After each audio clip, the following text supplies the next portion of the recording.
এত বড় একটা কেক আমি অল্প টাইমের মধ্যে কিভাবে বানালাম আর কত সুন্দর করে বানালাম, কি করে বানালাম আজকে তোমাদের সাথে সব কইয়ে দেবো। আসসালামু আলাইকুম রহমতুল্লাহ। টুক করে সাইডে ডিম ভাঙ্গিছি। 6 পাউন্ডের একটা কেক বানাবো। 6 পাউন্ডের কেক বানাতে গেলে কিন্তু সাইডে ডিমে হবে না, আরও লাগবে। 1 পাউন্ড কেকে দুটো করে ডিম লাগবে। তা আমি 2 পাউন্ড করে নেবো, যেহেতু আমার ওভেনটা ছোটো, আবার বড় বড় মোল্ডও নেই, ওই জন্যই আমি ছোটো ছোটো 2 পাউন্ডের কেক বানাইয়ে জোড়া লাগাই তাই পরে 6 পাউন্ড বানাবো।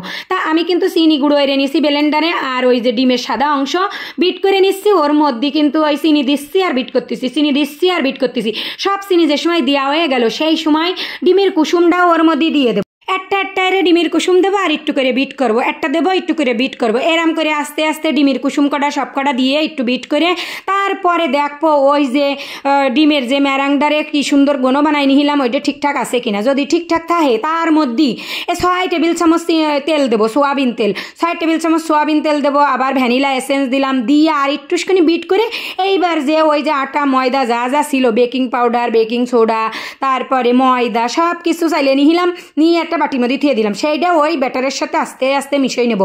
একদম হুটোপাটা করে মিশাবো না, তাহলে কিন্তু এই ডিমের ফোম কিন্তু বসে যাবে না, বসে গেলে কেক ভালো ফলবে না। আর ডিমের ম্যারাং যদি বসে যায় তাহলে ভালো কেক ফলে না, আর সেই কেক খাতিও ভালো ঠায় না। আমি কিন্তু ওই শুকনো উপকরণ যে সময় মাহাতিলাম ওর সাথে, সেই সময় কিন্তু ওর মধ্যে একটু গুঁড়ো দুধ দিয়ে নিছি, গুঁড়ো দুধ একটু লিকুইড করে ওর মধ্যে মিশিয়ে নিছি। তারপরে চলে আসলাম ক্রিম বানাতে। ওইটারে আমি ওভেনের মধ্যে বইরে দিয়ে আইছি, দিয়ে একদম 40-45 মিনিটের মধ্যে দিয়ে আইছি। আর এসে ক্রিমটা বানাই নিলাম। কি সুন্দর করে ক্রিমটা বানালাম। এই আমার কেক কিন্তু বানাইনি হয়ে গেল, ওভেনেতে নামাই নিয়ে আসি। কি সুন্দর ফলেছে দেখো, আবার সফটও হয়েছে ভালো ডহের। উপরের এই যে থ্যাবড়া মার্কানো ওই যে উপরের যে লেয়ারটা ওইটা আমি কাইটে ফেলাই দেবো, ওইটা খাতি আমার ভালো ঠায় না। আর আমার কাস্টমারের কি ভালো থাকবে, আমার যে জিনিস খাতির সারে না সেই জিনিস কি সবার খাতির সারে।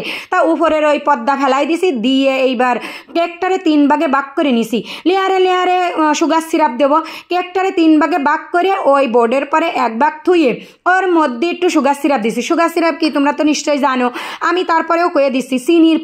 চিনি দিছি 1/2 কাপ, 2 টেবিল চামচ পানি দিছি, দিয়ে ভালো মতন গুলাই নিছি। নিয়ে ওর মধ্যে ওই যে গুলাইয়ে ওই কেকের মধ্যে দিচ্ছি। এবার লেয়ারে সুগার সিরাপ দিলাম, ক্রিম দিলাম, এই পুইসে ক্যারাম কোট করে ফেলাইয়ে ওরে ফ্রিজের মধ্যে ভরে দিয়ে আসলাম। আস্তে করে ফ্রিজেতে বাহারে আইনে ওই সব কটা কেক রে ওইরা মেরে থুইলাম ফ্রিজি।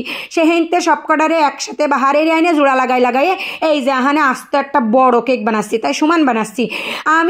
আমার কিন্তু এত বড় প্যালেট নাইফ নেই, তাইতে আমার খোকার যে স্কেলটা আছে না, সুন্দর করে ডক করে ওটারে ধুয়ে মিশিয়ে নিছি। আর নতুন একটা স্কেল কিনে নিয়ে আইছি, বুঝছাও। এই স্কেলটারে খোকারে কইছি তোর স্কেল আর নেবো না, এই স্কেল দিয়েই আমি কাজে লাগাবো। তা আমি কিন্তু স্কেল দিয়ে দেখো কত সুন্দর সমান বানাই ফেলাইছি সেই কেকটারে। আর চারিপাশে নজেল দিয়ে গোলাপ ফুল দিয়ে দিলাম, ছোট ছোট ওই যে বকুল ফুলের মতন তা দিয়ে দিলাম। আর ওই যে শাসলিক কাটি আছে না, কাটি দিয়ে আগে একটু লিখে পড়ে নিছি।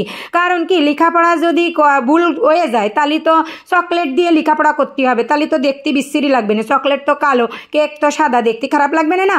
ওই জন্যই শাসলিক কাটি দিয়ে আগে লিখে নিলাম, তারপরে চকলেট দিয়ে ডক করে ওর পরে লিখে নিচ্ছি। আবার একটু দেখতে গর্জিয়াস বানানোর জন্য সুগার সিরাপ, ওই যে সুগার বল আছে না, ওই কালারফুল বল, ওই জিকিমিকি বল ওর পরে দিয়ে দিলাম। দেখো ফাইনালি আমার কেকটা কিন্তু রেডি করে ফেলাইছি। এখন কাস্টমারে নিয়ে যাওয়ার পালা। কত সুন্দর হয়েছে কেকটা। আমার কেকটা কিরাম হয়েছে তোমরা একটু কইও।